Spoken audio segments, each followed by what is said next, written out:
சும்மா போகிற போக்கில் யூடியூப்பில் ஏதாவது ஸ்நாக்ஸ் ரெசிபி பார்த்துட்டு அதை அப்படியே மைண்டில் வச்சுக்கிறது என்னைக்காவது ஒரு நாள் யூஸ் ஆகும் அப்படின்னு சொல்லிட்டு அப்படி பார்த்தா தான் அது இனிப்பு பணியாரம். இது 1 கப்பு பச்சரிசி, 1/2 கப்பு 3/4 கப்பு துவரம் பருப்பு போட்டாங்க. எனக்கு அப்பயே மைண்டில் ஒரு டவுட், என்னடா உளுந்து போடவே இல்லையே, சாஃப்டாக வருமா அப்படின்னு சொல்லிட்டு.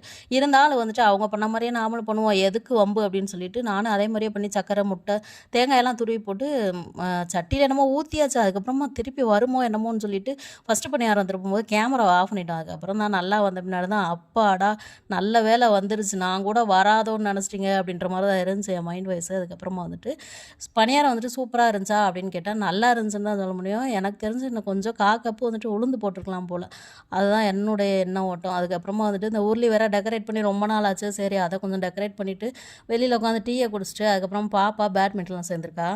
முன்னொரு காலத்தில் நானும் ஜிம் போனது அதுக்கப்புறம் ஸ்டாப் ஆகிடுச்சு, நின்னாச்சு. ரொம்ப நாளாக போகணும்னு யோசிச்சுட்டே இருந்தேன். அதுக்கப்புறமா தோணுச்சு, சரி பாப்பாவோட சேர்ந்து பேட்மிண்டன் போவோமா ஜிம்மு போவோமா அப்படின்னு சொல்லிட்டு. சரி எதுக்கு நேரில் போய் பார்த்தா தான் ஒரு புரிதல் வரும் அப்படின்னு சொல்லிட்டு நானும் கிளம்பிட்டேன். அங்கே போன பின்னாடி தான் தெரிஞ்சு ஜிம்மு போனால் தான் கண்டிப்பாக இந்த உடம்பு குறையும், பேட்மிண்டன்லாம் கண்டிப்பாக குறையாது அப்படின்னு சொல்லிட்டு கூடிய விரைவில் ஜிம் போகலான் இருக்கேன். மீண்டும் ஒரு வீடியோவில் பார்க்கலாம். டாட்டா.